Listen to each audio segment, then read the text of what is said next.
Hello, my name is Rey Becarra, and today I want to bring you with me to one of the most unique and beautiful places on the planet.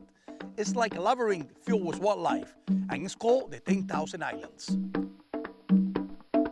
The best way to get there is through Everglades City in the west coast of Florida.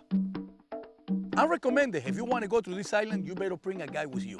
Today, I'm bringing with me my good friend Carmen Ferraro, who is actually a park ranger volunteer and an amateur naturalist. Hello, Carmen. How you doing? Hi, Ray. Nice to see you. Welcome to the 10,000 Islands. Good. Beautiful day, beautiful weather. Yeah, great weather. Great day to be out on the water. You ready to go? I'm ready. Okay, let's All go. right.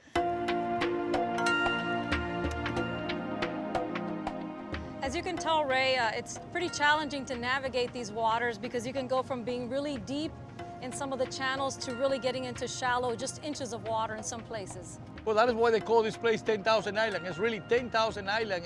Everyone look the same. They're all beautiful, but it's real easy to get lost over here. Carmen fell in love with the Everglades about 25 years ago.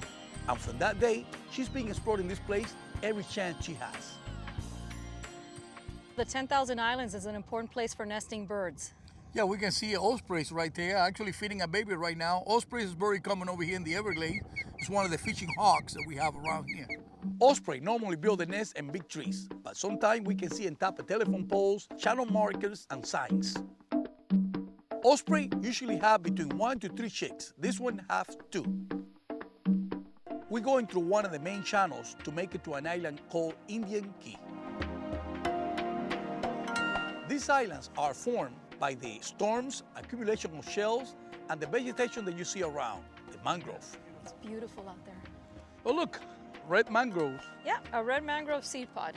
The cool thing about the red mangrove seed pod is it actually travels. It actually will drift out into the water and anchor itself. And that is the vegetation that later you see in those islands over here. Yes. The seeds float away and form new islands. This is the red mangrove over here, and I can see this branch trying to make the way all the way to the sand, like this one right here. Yes, and that's what they do. They anchor themselves on the ground, and therefore they anchor the ground and help form these islands. We see around here 2 different types of diving birds, anhingas and cormorants. People often get them confused. That right there is a cormorant. Aquatic bird, it actually swims. Yeah, they swim on the water. They're actually wonderful divers. We see quite a bit of birds like that here, and you'll see them perched on the mangroves that way. The anhinga is the only water bird they don't have the oil gland to actually oil the feathers like every other water bird. So they have to spend hours with the wings spread open to dry the feathers. The difference between the anhinga and the cormorant is the way to catch a fish. The anhinga spear the fish with a very long, skinny beak. And the cormorant, they actually have like a hook. They can hook the prey. Over here in Florida, we have 2 different types of pelicans, the brown one and the white pelican, which is actually one of the largest birds in America. Brown pelican is a resident over here in the state of Florida, when the white pelican is a migratory bird. 2 different fishing techniques in these 2 different species. The brown pelican dive in the water to catch a fish, when the other one, the white one, they actually work in groups, pushing the fish all the way to the bank and catch it with a beak. We have a lot of birds over here, it's unbelievable. Almost in every tree, we have a different type of bird. The day is almost over. We decide to look for a place to camp. And one of the best places to camp around here is Panther Key, with a beautiful long beach. And actually, because it's open water and the breeze hit the island, we don't have to deal with the mosquitoes.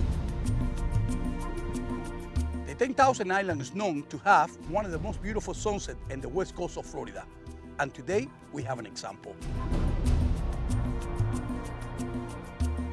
The night was great, and we slept well.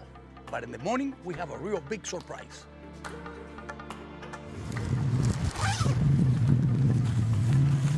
What happened?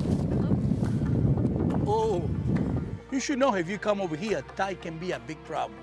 We were not really expecting the tide was low for so long. So in the time that we were waiting for rescue, we decided to go explore the island. This is Panther Key. It was the home of John Gomez and his wife. They lived here for many years, part of the inhabitants of the 10,000 islands.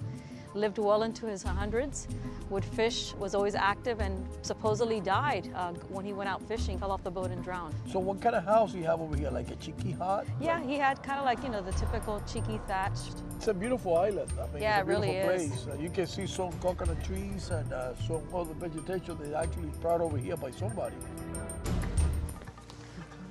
Great blue heron. Great blue heron, one of the biggest birds in the Everglades. Yeah, and one of the most common wading birds we have. Yeah, you can see them anywhere because they can adapt to almost any ecosystem.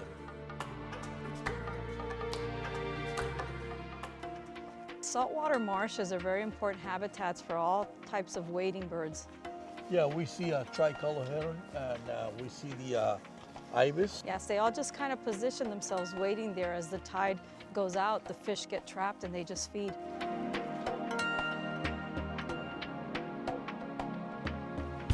Carmen, look at all those birds over there. Yeah, look at wow, how many isn't that a birds. spectacle?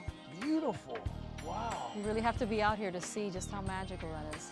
This is like an amazing spot for bird watching, huh? Yeah, actually. And I mean, look at how great it is when they feed. They're so accurate. Beautiful colors. Beautiful, beautiful. Just a wonderful thing to see. Great, our rescue's here, and finally we can get off of this island. Now we're clear, and we can continue exploring. Great, look up there.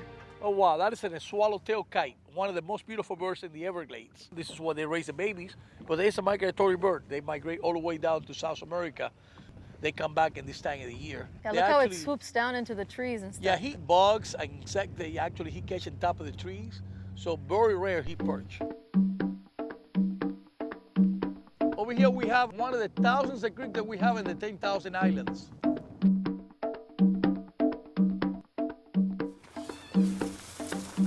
Carmen, look at the spoonbills. Oh, yeah. Look at that. It's a bunch of them. A whole flock of them right there. That bird's hard to see it like that. My God, in the mangroves. The spoonbill was a very unique beak. It looked like a spoon. They actually sweep the water, and they're very sensitive. By scent, when they feel the fish, they snap. Because the color, people mistake the spoonbill with the flamingo. They're actually in the same family. They get the pink color because the diet was just based in little small pink shrimps. Wow, this is very special, the American bittern. This is actually a bird very hard to spot. It's very rare to see one of these birds. They're very shy, they love to hide, and they camouflage really good with the environment. Now we're heading home, but on the way back, we have some company. Look at that, dolphins. Yeah, those are dolphins. And Yeah. it looks like they're feeding. There's dolphins all over the place over here. Look at that. We're over here in the secluded place in the 10,000 island, and this is like unbelievable how much life is inside over here. It's very rare to see a wild dolphin jump out of the water.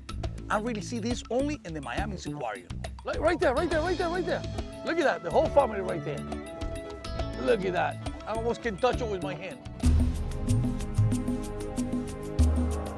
Carmen, thank you very much for coming with me on this trip to the 10,000 islands. You're welcome, Ray. It's been a lot of fun. And I hope you enjoy this journey to one of the most unique places in the Everglades, the 10,000 islands. I see you next time.